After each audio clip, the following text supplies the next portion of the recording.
कहाँ की स्टोरी है भाई फर्स्ट, और ये आपको किसने बताई, कैसे बताई, थोड़ा बताओ। तो भाई ये जो पहली कहानी है वेस्ट बंगाल के एक छोटे से गांव की है, और ये स्टोरी मुझे भेजी है हमारे एक सब्सक्राइबर मृदुल ने। बहुत ही क्रिपी जिन हॉरर है जो एक मुस्लिम फैमिली के साथ ये पूरी वारदात हुई है जो मैं आपको बताने जा रहा हूँ। ठीक है, तो होता क्या है कि वेस्ट बंगाल के एक छोटे से गांव में एक मुस्लिम फैमिली रहती है। वो जो गांव का लेआउट एक बार समझना कि बीच में मुस्लिम फैमिली का घर है, उसके जस्ट बाजू में प्लेग्राउंड है एक, उस घर के चारों ओर रास्ता जाता है, और उस रास्ते के आउटर में कॉलोनी बसी हुई है।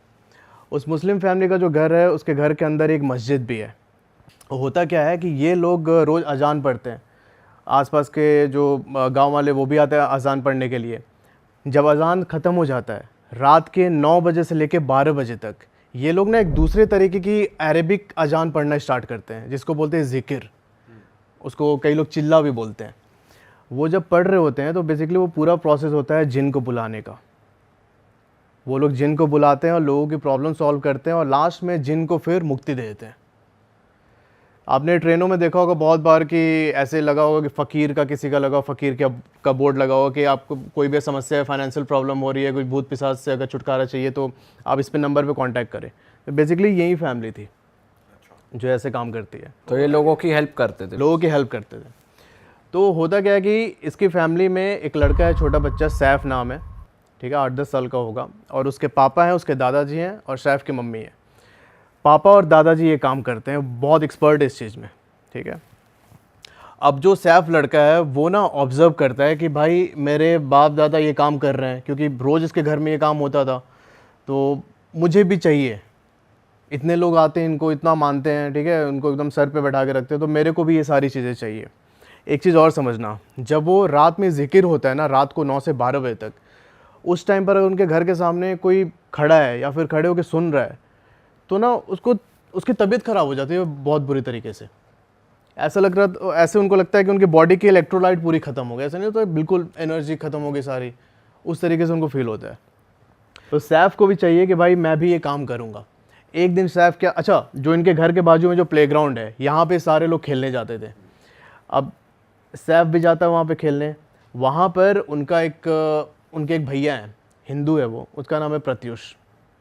ठीक है, प्रत्युष जो लड़का है, सैफ इसको भाई भाई बोल के बुलाता है। तो प्रत्युष उससे बोलता है कि एक दिन सैफ इससे बोलता है प्रत्युष से कि भैया आपके पापा क्या करते हैं। प्रत्युष बोलता है कि मेरे पापा सरकारी नौकरी में हैं। तो बोलता है सैफ कि तब तो बहुत अच्छा खासा पैसा कमाते होंगे। उसने बोला कि हाँ कमाते तो हैं।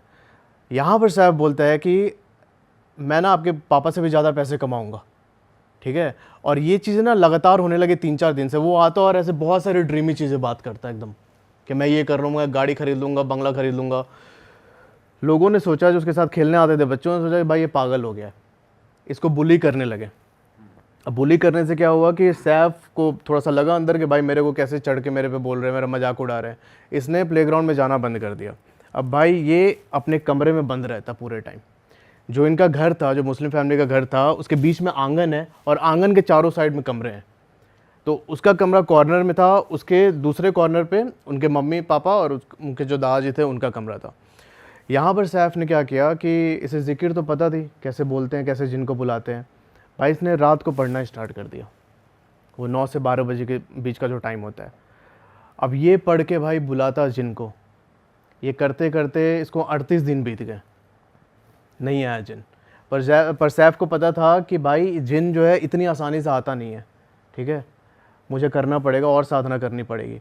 भाई ये और इंटेंस कर देता। और 2 दिन के बाद जब ये अपने कमरे में सो रहा था तो भाई साहब रात के कोई 1:30-2 बजे के आसपास इसे सुनाई देता है कि कोई इसके सामने खड़े होके ग्रॉल कर रहा है, गुर्राने की आवाज़ आ रही है। और ये चीज़ तब होती है भाई जब वो साधना के बीच में था। अच्छा, साधना करते करते उसको सुनाई देता है ग्रॉल कर रहा है, और ना जैसे उसने देखा इसे डर लगा, भाई ये उठ के बैठ गया। कुछ दिखा नहीं उसको? नहीं था वहाँ पे। अच्छा, वो था वहाँ पे, पर दिक्कत ये थी कि उसने जो उस दिन की साधना थी वो कंप्लीट नहीं की। भाई बीच में उठ के बैठ गया ये। अब जब ये बीच में उठ के बैठा भाई, तो वो सामने से एकदम इसको देख के घुर्रा रहा है जिन। थोड़ी देर तक ऐसे ही रहा, घुराते रहा, उससे आई कांटेक्ट होती है इसकी। उसके बाद सैफ सो जाता है। नेक्स्ट डे से उसके जो कॉलोनी के लोग थे उन्होंने देखना स्टार्ट किया कि भाई ये अकेले छत पे जाता है शाम को, और वहाँ पे ना ऐसे रैंडमली किसी घर के सामने ऐसे करता है, पॉइंट आउट करता है फिंगर, ठीक है। ऐसा लग रहा था कि बाजू में कोई खड़ा है, उससे बात कर रहा है। उस तरीके से ये कम्युनिकेट करने लगा जिन से। यहाँ पर सैफ ने जिन को अपनी साधना से वश में कर लिया था। अब देखो भाई वो क्या करता है, उसको जब भी कुछ खाना होता उससे मंगाता, तो पैसे चाहिए वो उसे मंगाता, ला के देता सब कुछ। जब सैफ को कॉन्फिडेंट हो गया सैफ कि भाई ये जिन मेरे वश में है, मैं इसे कुछ भी करवा सकता हूँ, तब इसने फिर से प्लेग्राउंड में जाना स्टार्ट किया। प्लेग्राउंड में फिर से प्रत्युष मिलता है इसको। यहाँ पर सैफ जब पहुँचा बहुत दिनों बाद प्लेग्राउंड, तो ये एक बेंच पे बैठा हुआ था कॉर्नर में। प्रत्युष आता है इसके पास, बोलता है भाई क्या हो गया, तू आता नहीं आजकल खेलने, अपने ख्याली दुनिया से बाहर निकल, आ भाई, मतलब इतना सही खेलते थे हम लोग। तो कुछ बोलता नहीं है भाई। ये ना अपना गर्दन ऐसे टेढ़ा करके सैफ, और भाई ऐसे बात कर रहा है किसी से। उसके बाजू में वो जिन था, उससे 10-15 सेकंड बात की। फिर ये प्रत्युष को पता है क्या बोलता है कि आप ना मेरे बड़े भैया को बहुत पसंद आ गए हैं। प्रत्युष बोलता है कि कौन सा बड़े भैया, भाई तू तो अकेले अपनी फैमिली में। बोला कि नहीं, मेरे एक बड़े भैया हैं और आज रात को आपसे वो मिलने आएंगे। भाई साहब ये बोल के सैफ वहाँ से घर आ गया वापस। उस रात जब प्रत्युष सो रहा है, रात को 2-2:30 बजे के आसपास, भाई साहब इसके विंडो के पास से वहीं गुर्राने की आवाज़ आ रही है, ठीक है। इसकी बॉडी एकदम फ्रीज हो जाती है उस समय। आंख बस खुली है इसकी, ये थोड़ा सा आंख उठा के, ऐसे सर उठा के देखता है कि कौन है, और जिन इसके सामने खड़ा है। सैफ ने बोला था कि मेरे बड़े भैया आएंगे, और जिन इसके सामने खड़ा था। अगले दिन प्रत्युष फिर से गया प्लेग्राउंड में। उस रात तो मतलब उसकी तबीयत बहुत ज़्यादा ख़राब हो गई, ठीक है। कैसे जैसे तैसे उसने मैनेज किया प्रत्युष ने। अगले दिन जब पहुंचा प्लेग्राउंड में, सैफ आता है, बोलता है कि भैया आप मेरे बड़े भैया आए थे ना आपसे मिलने। बोलते कौन से बड़े भैया? नहीं, रात को जो आए थे ना आपसे मिलने कल, वही है मेरे बड़े भैया। इसकी फट लेती है भाई बहुत बुरी तरीके से। उसके बाद से अगले 6-7 दिनों तक ये आया नहीं, मतलब प्लेग्राउंड में जाना ही बंद कर दिया प्रत्युष ने। इसकी मतलब तबीयत ख़राब रहने लगी बहुत बुरी तरीके से।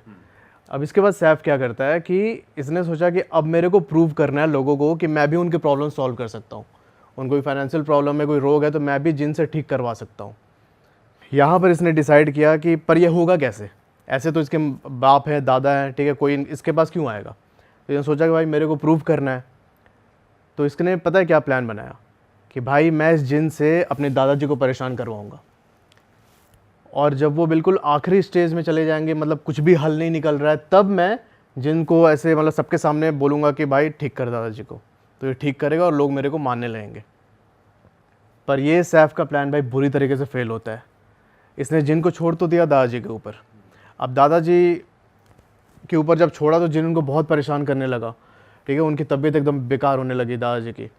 वो क्या करते, दिन में चेयर पे जाके बैठ जाते घर के आंगन में, और ना एकदम सर ऐसे ऊपर करके एक टक बस ऊपर की तरफ देखते रहते। पर जैसे दादाजी खुद एक्सपर्ट थे तो वो खुद डील नहीं कर पा रहे थे। जब इनके पापा को पता चला तो उन्होंने यही सोचा कि भाई हो सकता है हम इतना ज़्यादा ट्रीटमेंट करते, इतना जिन को बुलाते हैं, तो मे बी उसका साइड इफेक्ट हो, उससे कुछ किसी जिन ने कुछ किया हो। भाई ये अपनी विद्या लगा के दादाजी के ऊपर छोड़ते कि भाई ठीक हो जाए दादाजी। पर भाई वो ना इफेक्ट ज़्यादा दिन तक रहता नहीं, 2-3 दिन रहता, फिर से ये जिन हावी हो जाता है। अच्छा, फैमिली में किसी को पता नहीं कि ये छोटा लड़का सैफ है, ये उस समय 38 दिन तक इसने वो किया था, जिनको एक्टिव, क्योंकि मैंने बताया ना कि वो एक कमरे में, कॉर्नर में उसका कमरा था, दूसरे कॉर्नर में इनका कमरा था। तो भाई रात को कमरा बंद करके वो ये काम करता। जो ये जिकिर होते हैं, जैसे अजान पढ़ते हैं, वो तो बिल्कुल माइक पे पढ़ते हैं ना। जिकिर जो होती है भाई बिना माइक के एकदम ऐसे चैंट करते हैं घर के अंदर बैठ के। फिर क्या होता? तो ये सीन था। तो फिर उसने दादाजी पे छोड़ा। दादाजी 1 महीने के बाद उनकी तबीयत बहुत ज़्यादा ख़राब हो गई। तब इसने अपने जिन को हुक्म दिया कि भाई जाके ठीक कर। पर मैंने बताया था कि सैफ वो जो था उस रात बीच साधना से उड़ गया था, डर के मारे बीच में छोड़ दिया था उसने। तो ये जिन को हुक्म देता भाई ठीक करो जाके, पर ये उसकी बात ही नहीं मानता। पर अब तक तो मान रहा था। नहीं, बता रहा हूँ भाई, सैफ ने बहुत टाइम से उससे काम करवाया था। मैंने आपको बताया था कि जिन जो आते हैं उनकी एक शर्त होती है कि भाई तुम मेरे से काम करवा रहे हो, ठीक है, पर उनको ना बाद में मुक्ति देनी होती है। अच्छा। अब ये मुक्ति देने वाली जो विद्या थी, ये सैफ के दादाजी और उसके पापा को ही आती थी। अच्छा। अब जिन से उसका जिन उससे यही बोलता कि इतना मतलब इतने दिन से मैं काम कर रहा हूँ भाई, मुक्ति चाहिए मुझे। नहीं मानी बात उसने, जिन ने इसकी, सैफ की बात जिन ने नहीं मानी। दादाजी ऑफ हो जाते हैं। अच्छा, अरे, अब सैफ ने सोचा कि भाई ये जो जिन है ना, ये मेरी बात नहीं मान रहा है और शायद इसके बस की बात नहीं है किसी को ठीक करना। ठीक है, उसने एक बार और ट्राई किया कि भाई तू जाके दादाजी मेरे उनकी डेथ हो गई तो उनको ज़िंदा कर। मैंने मना कर दिया, नहीं, जिन ने। तो इसने सोचा कि भाई इसके बस की बात नहीं है, ये उतना पावरफुल नहीं है, तो मैं ना एक और साधना करता हूँ, मैं इससे पावरफुल जिन की कॉलिंग करूँगा मैं उससे। ठीक है, भाई फिर से स्टार्ट करता है। कुछ टाइम के बाद एक और प्रकट होता है उसके सामने जिन, उसी तरीके से। पर इस टाइम जो जिन प्रकट हुआ था भाई, जैसे अपने हिंदू में क्या होता है कि भूत पिशाच प्रेत और सबसे टॉप लेवल पे होता है ब्रह्म राक्षस, वैसे ही इनके में भी होता है। जिन का जो बिल्कुल टॉप वर्जन जो होता है वो आया इनके सामने, सैफ के सामने। अब 10 साल का बच्चा, उसको क्या दिमाग है यार, उसको समझ में आ नहीं रहा कि मैं क्या कर रहा हूँ। उसने भाई जिन को छोड़ दिया अपने पापा पे कि उनको जाके परेशान करो और फिर मैं ठीक करूँगा। मैं ठीक करूँगा। यहाँ पे सैफ ये नहीं समझ पा रहा था कि भाई तुमको उसको मुक्ति भी देना है, वो तुम्हें नहीं आता। और उसी मुक्ति ना देने की विद्या के कारण ये सारे जिन बाद में इसको अपोज करने लगते हैं। अभी पहले वाला जिन भी एक्टिव है और ये सेकंड वाला भी आ गया। पहले वाला जिन भी एक्टिव था, उसको मुक्ति तो मिली नहीं थी, ये और गुस्सा हुए पड़े सैफ पे, है ना। तो इसने अपने पापा पे छोड़ा, पापा की तबीयत वैसी ख़राब हुई, 1 वीक के अंदर इसके पापा भी ऑफ हो जाते हैं। तो जो नया वाला जिन था उसने भी बात मानी नहीं इसकी? मतलब इसने कोशिश की कि मेरे पापा क्या कहते हैं जब डेथ हो गई उनके तो उसको ज़िंदा करे, तब भी नहीं मानता ये बात। अब सुनो भाई असली खेल क्या होता है। अब जो सैफ था इसकी तबीयत भी बहुत ज़्यादा ख़राब रहने लगी। ठीक है, दो जिन पहले ही इससे एकदम उखड़े पड़े हैं। इसने मतलब इसकी जो फैमिली थी, फैमिली में से इसकी मम्मी बची थी और इसके एक चाचा थे दूर के। इन दोनों ने सैफ को लेके हॉस्पिटल गए, डॉक्टर के पास। ठीक है, डॉक्टर के पास गए, वहाँ पे डॉक्टर ने बोला कि इसको एडमिट करना पड़ेगा। 3-4 दिन तक सैफ एडमिट रहा। उसके बाद क्या होता है कि एक रात कॉल आती है इनके घर पे हॉस्पिटल से, भाई जो ये सैफ लड़का है ये ना एक बेड से दूसरे बेड पे छलांग मार के पहुँच रहा है। यहाँ पे जो भी हॉस्पिटल के स्टाफ उनको बहुत परेशान कर रहा है, किसी के कंट्रोल में नहीं आ रहा, तो आप लोग इसको लेके जाइए। तो जैसे तैसे कुछ भी करके सैफ को फिर घर लेके आते हैं। घर लेके आए तो उसके बाद फिर इन्होंने सोचा कि इनको पता चल गया कि भाई ये नॉर्मल चीज़ें नहीं है। इन्होंने फिर सैफ को एक झाड़ फूँक करने वाले उनके पास लेके गए, दिखाने के लिए कि भाई क्या है। तब उन्होंने बोला कि भाई जो आप सैफ को सामने देख रहे हो ना, इसका बस शरीर ही है सामने, इसके अंदर इसकी रूह भी नहीं है। सैफ के शरीर में बहुत सारे जिन जिन्नातों ने अपना कब्जा कर लिया था, क्योंकि इसने लगातार कैसे 38-40 दिन तक रिसाइड किया और उससे बहुत सारे ऐसे एक्टिव हो गए थे। तो उन्होंने सैफ के शरीर को अपना घर बना लिया था भाई। तो सोल उन्होंने अपने वश में कर ली उसकी एक तरीके उसकी रूह निकल गई थी, सैफ की जो रूह थी अपनी वो निकल गई थी उसकी बॉडी से। उन्होंने बस ये बोला कि अब पर ऐसा पॉसिबल है कि जैसे खुद की रूह निकल जाए लेकिन फिर भी? भाई वो तो है, तो जिन के तो हो सकते हैं भाई, जिन के केस में भाई जिन बहुत पावरफुल चीज़ है यार, इसको तो मतलब नहीं, बट ये तो होता है कि भाई अपनी सोल भी है लेकिन कब्जा करा हुआ है, बट ये थोड़ा अनबिलीवेबल है कि उसकी रूह ही नहीं है उसमें अंदर। अभी आपको पता चलेगा कैसे नहीं है। फिर क्या होता है कि उन्होंने बोला कि इसको छोड़ दो अपने हाल पे। ठीक है, ये लोग इसे वापस घर लेके आता भी, इन्होंने सोचा कि इसको घर पे भी नहीं रखते, तो इन्होंने सैफ को उठा के मेंटल हॉस्पिटल में एडमिट कर दिया। एडमिट करके वापस आ गए, मतलब कोलकाता के साइड में कहीं पे किया था एडमिट। उसके बाद वापस आए। कुछ टाइम के बाद कॉल आता है इनको घर पे कि भाई जो सैफ है इसकी डेथ हो चुकी है, आप लोग आके ले जाइए। ये लोग मतलब आज जैसे कॉल आया तो उसके अगले दिन पहुंचते हैं, तब तक सैफ की बॉडी को स्टोर करके रखा गया था। भाई जब उसकी बॉडी निकाली गई, जब ये लोग पहुँचे वहाँ से मॉर्ग से इसकी बॉडी निकाली गई, तो भाई ये देखते हैं कि इसके जो बॉडी के जो मांस है ना, वो सारे एक स्टिकी एलिमेंट से अटैच्ड है, सड़ चुकी है पूरी बॉडी। और बाहर निकलते ही मतलब कट कट के उसके मांस के टुकड़े गिरने लगे। और उसमें से जब वो गिर रहे थे तो उसके साथ साथ भाई बड़े बड़े ऐसे कीड़े उसके बॉडी से ज़मीन पे रेंग रहे। ये कितनी पुरानी बात होगी भाई वैसे? ये भाई 3 साल पुरानी बात है। अच्छा, अभी रिसेंट ही है। अच्छा, जब ये लोग दिखाने ले गए थे सैफ को उस मौलवी के पास कि भाई ठीक कर दो, तो उसने जब बोला था कि भाई 10-15 जिन्होंने अंदर कैप्चर करके रखा हुआ है, अगर मैं इसको ठीक करूँगा तो भाई सैफ को इतनी पीड़ा होगी जैसे उसके बॉडी पार्ट को, एक एक बॉडी पार्ट को काट रहे हैं, वो झेल नहीं पाएगा। अगर मैं जिन को इसके बॉडी से निकालने की कोशिश करूँगा तो भाई इतना दर्द होगा उसे, जैसे किसी ने हाथ काट दिया, किसी ने पैर काट दिया। तो भाई अब सैफ तो चला गया, उसकी फैमिली भी पूरी बर्बाद। अब उसकी मम्मी है सिर्फ वहाँ पे यार, ये थी मतलब। हाँ जिन पोजीशन भाई ऐसी चीज़ है, अगर प्रॉपर विद्या नहीं आती A to Z ऊपर से नीचे तक सब कुछ। और भाई छोटा बच्चा कर रहा है ये तो और भी गलत चीज़ है कि छोटा बच्चा ये चीज़ें कर रहा है और अपने ही दादा और पापा पे छोड़ रहा है। और कोई है भाई? नेक्स्ट स्टोरी पे चलते हैं भाई। कुछ ऐसा बताओ जो आपको किसी ट्रैवल के दौरान पता चला हो या किसी फैमिली ने बताया हो, लोकल फैमिली ने कुछ। हाँ भाई, ट्रैवल का एक मेरे पास कैब ड्राइवर ने भेजी थी मुझे कहानी। अच्छा। अभी मैं आपको ट्रैवल का ये बता रहा हूँ, इसके बाद मैं आपको 2-3 स्टोरी और सुनाऊंगा जिसमें मतलब जो प्रॉपर वेरीफाइबल है, और वो ऐसी स्टोरीज हैं जो कि पास्ट में कुछ इवेंट्स हुए हैं, कुछ ऐसी डेडली अपनी नेशनल ट्रेजेडी हुई है उससे रिलेटेड है। तो आपको बहुत मज़ा भी आने वाला है। फ़िलहाल जो मैं ट्रैवल की कहानी बता रहा हूँ, ये एक मुझे कैब ड्राइवर ने भेजी थी। इनका नाम है विजय पाल, ठीक है।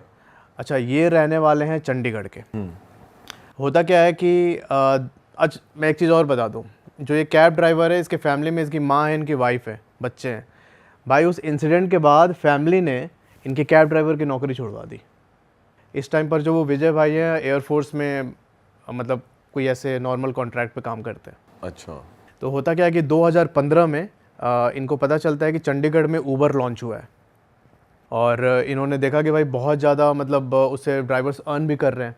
तो उस समय तक एक प्राइवेट कंपनी में प्राइवेट टैक्सी ओनर के अंडर काम करते थे। तो इन्होंने सोचा कि भाई चंडीगढ़ में वहीं पे जाके अपना ऊबर चलाएंगे। इन्होंने सुना था कि बहुत ज़्यादा लोग मतलब ड्राइवर्स को बहुत प्रॉफिट हो रहा है, बहुत राइड्स फ्रिक्वेंटली मिल जाती है। भाई ये पहुंच जाते हैं चंडीगढ़। वहाँ पर 1 साल इन्होंने दबा के चलाया ऊबर, अच्छा पैसा कमाया।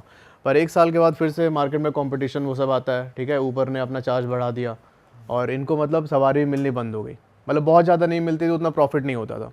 तब इन्होंने सोचा कि भाई अब मैं अपनी कार निकलवाऊँगा, ठीक है, और ऐसे प्राइवेट बुकिंग्स जब मतलब फ्री टाइम होगा तो ऊबर चलाऊँगा, ऐसे नॉर्मल प्राइवेट बुकिंग्स में चलूँगा। तो इसी दौरान क्या होता है कि एक दिन इनको एक बुकिंग आती है इनकी कार में। उस पैसेंजर को जाना था चंडीगढ़ से धर्मशाला। दोपहर के 1 बजे ये लोग अपनी ड्राइव स्टार्ट करते हैं, ठीक है। अच्छा, एक चीज़ और देखना कि चंडीगढ़ से धर्मशाला जाने के बीच में एक अम्ब रोड पड़ता है, 5-6 किलोमीटर का स्ट्रेच है हिमाचल का।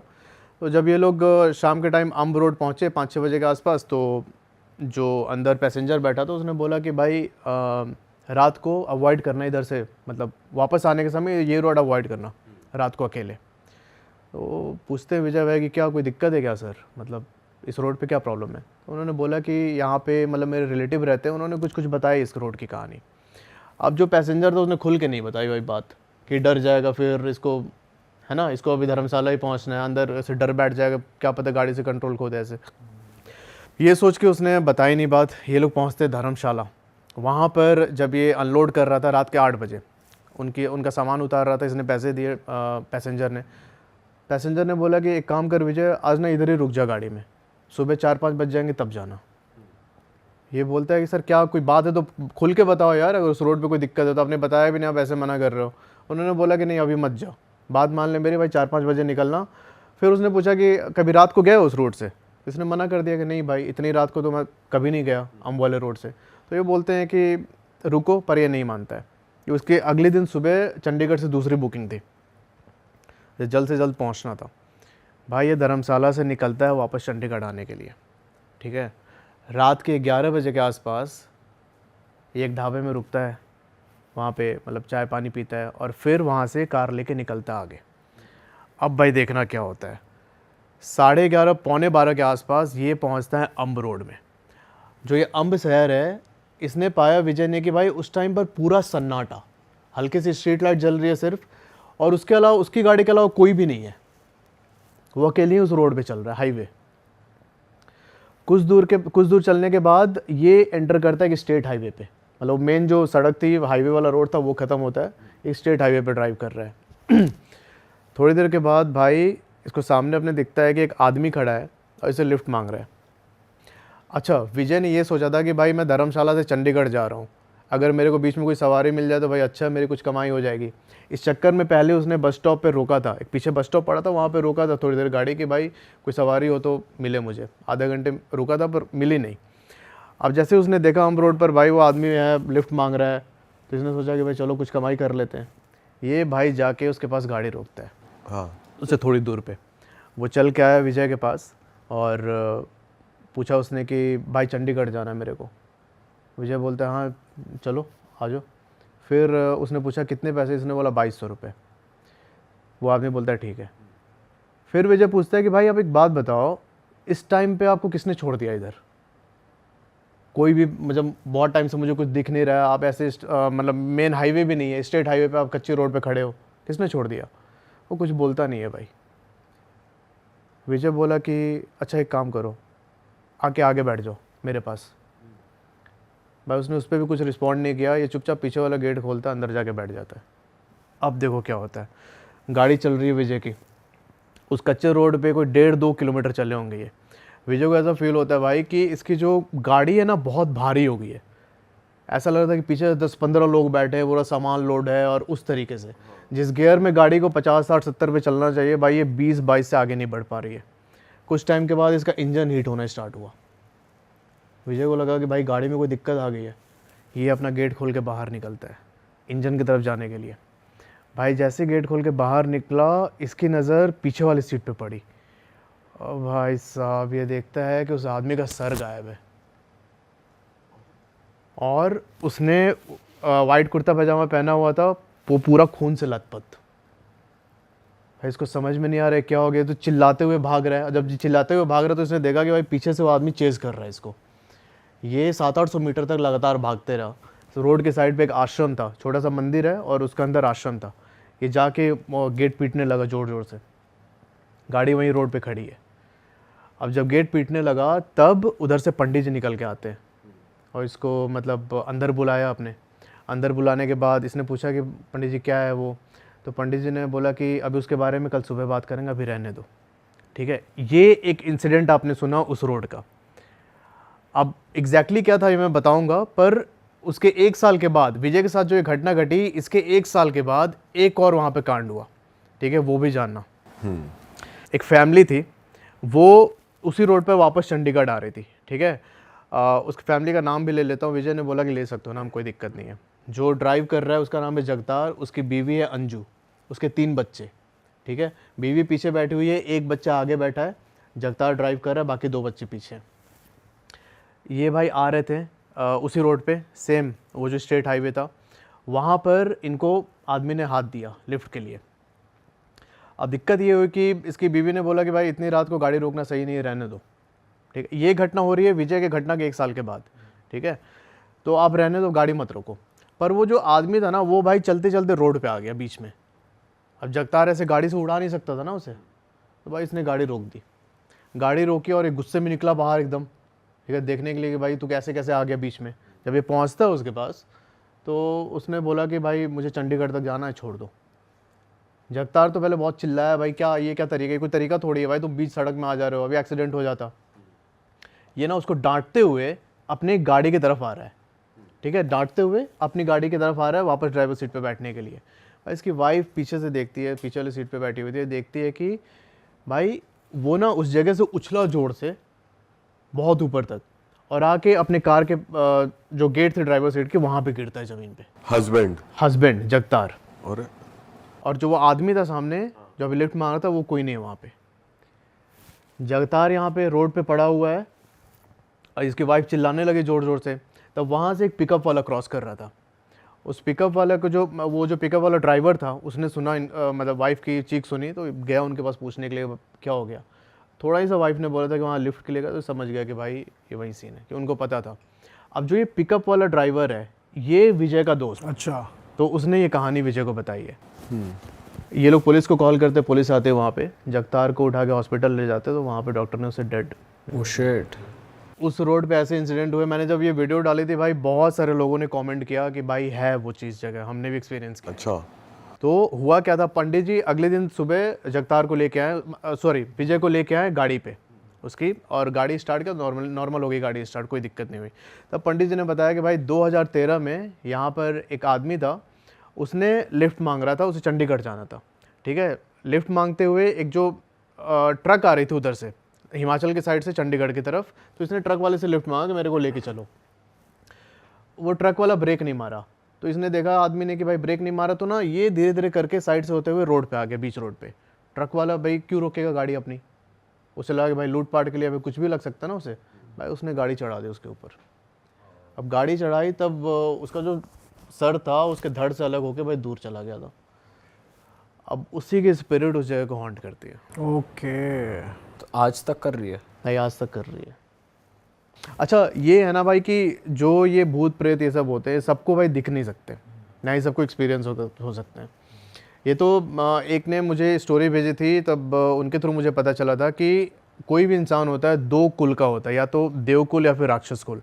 तो जो देवकुल के लोग होते हैं उनको नहीं दिखते स्पिरिट, जो राक्षस कुल के होते हैं उनको अपना प्रेजेंस फील करवाती है। अब भाई बहुत लोग कमेंट करते हैं कि यार क्या कहते हैं, हम तो गए थे उस रोड से, ठीक है, हम उस रोड से गए थे, हमें नहीं मिला।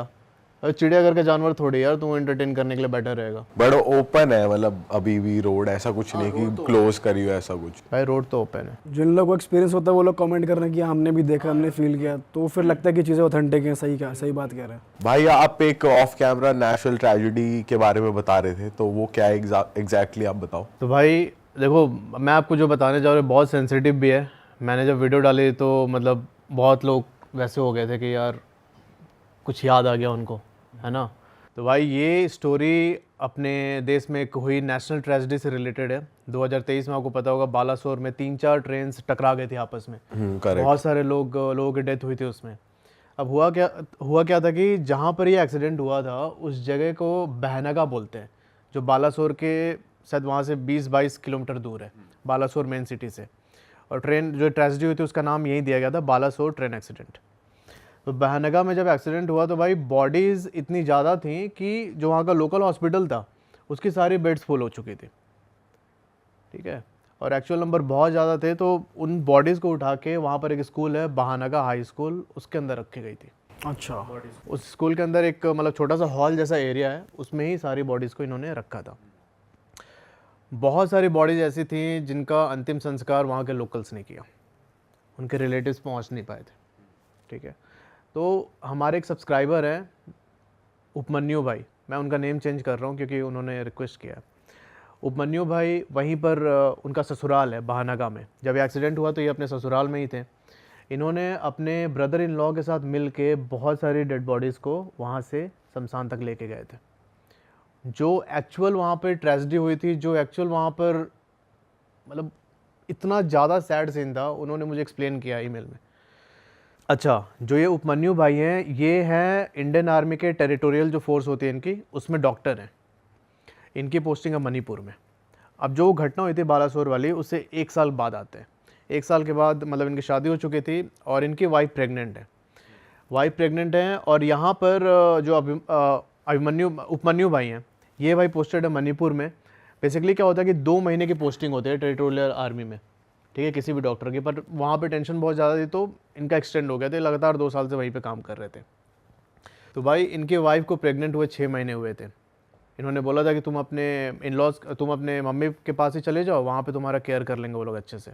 इनके वाइफ वहीं पर थी अपने मम्मी के घर पे बहनगा में। तो होता क्या है कि भाई 6 महीने प्रेग्नेंट थी और एक रात मतलब ये उपमन्यु के साथ कॉल पे थी तो बोलती है कि यार मेरे को मंचूरियन खाने का मन कर रहा है। अब ऐसा होता है ना कि मतलब प्रेगनेंसी में क्रेविंग्स और मूड स्विंग्स, तो इनको मंचूरियन खाने का मन कर रहा है। तो इन्होंने बोला कि एक काम करो, अभी रहने दो, बहुत रात हो रही है, कल मैं जो सानू है इनके वाइफ का भाई, उससे मैं भिजवा दूंगा, खा लेना। ये बोलते कि नहीं मैं बस लेके आती हूँ फटाक से बाहर से। भाई उपमन्यु की वाइफ उस रात 12:30-1 बजे के आसपास बाहर निकल गई। कोई रोड साइड वेंडर था, वहाँ से गई, अपना मंचूरियन पैक करा के लेके आई। पर अब जब वो घर पहुँचे ना भाई, सब सीन चेंज हो चुका था एकदम। ये उसके अगले दिन से ही बहुत चिड़चिड़ी रहने लगी। खाना कभी कभी बनाती किचन में जाके तो भाई वो उबल रहा है, चाय उबल रहा है, वो पूरा गिर रहा है इनका ऊपर से, वो जो सॉसपेन होता है, कोई ध्यान नहीं है, सामने देख रही है एकदम। सब्जी बना रही है, चावल बना रही है तो एकदम बहुत ज़्यादा बना दे रही है। और बात ये थी कि भाई वो सारी चीज़ें वो खा भी रही थी, मतलब इनका इतना है ना खाने का, भाई इतना खा रही थी। अच्छा। इनका मूड भी बहुत मतलब मूड स्विंग्स हो रहे थे बहुत ज़्यादा, चिड़चिड़े रहने लगे, गुस्सा आने लगा बहुत ज़्यादा इनको। अब यहाँ होता क्या है कि जो उनके मम्मी पापा थे उन्होंने सोचा कि भाई ये प्रेगनेंसी में इनका मूड स्विंग हो रहा है उसकी वजह से, कुछ हार्मोनल इश्यूज़ की वजह से। इन्होंने एड्रेस नहीं किया उस चीज़ को कि नॉर्मल है ये तो। अब ये क्या होता है कि यहाँ पर इनकी वाइफ रूम बंद करके रहने लगी बहुत देर तक, जाके लोग नॉक करते तो खोलती नहीं। और फिर उन्होंने नोटिस किया कि भाई उसके 4-5 दिन के बाद से, जिस दिन वो मंचूरियन खाने गई थी, ये रूम बंद करके अंदर बैठी है, कोई नॉक कर रहा है रात को जाके रूम गेट खोलो चलो खाने ऐसे। तो ये लोग नोटिस करते हैं इनके मम्मी पापा कि अंदर से ना उनके रूम से बेड से चल के कोई गेट तक आता है, ठीक है, खड़े होके एकदम बहुत डीप ब्रीथ करता है और फिर वापस चली जाती है वो बिना गेट खोले। और फिर वो गेट खुलता था उसके 10-15 मिनट के बाद। अच्छा, और वो 3-4 बार होता है, 3-4 बार कोई आता एकदम गेट तक, इनकी आवाज़ सुनता और वापस चला जाता। अरे वाह, आपने ये वीडियो यहाँ तक देख ली भाई, तुमने हमारी मेहनत सफल कर दिया, तुम ही लोग हो असली रियल हिट। और अगर आपको बहुत मज़ा आ रहा है ऐसी क्लिप्स में, ऐसी वीडियोस में, तो फटाफट जाइए प्लेलिस्ट पे बिंज वॉच कीजिए, सारी वीडियोस देख डालो और मौज काटो। दैट इज इट, हम मिलेंगे नए पॉडकास्ट में, नई क्लिप में। Till then bye bye, see you, take care, do subscribe, best of Real Talk Online. Okay, bye bye.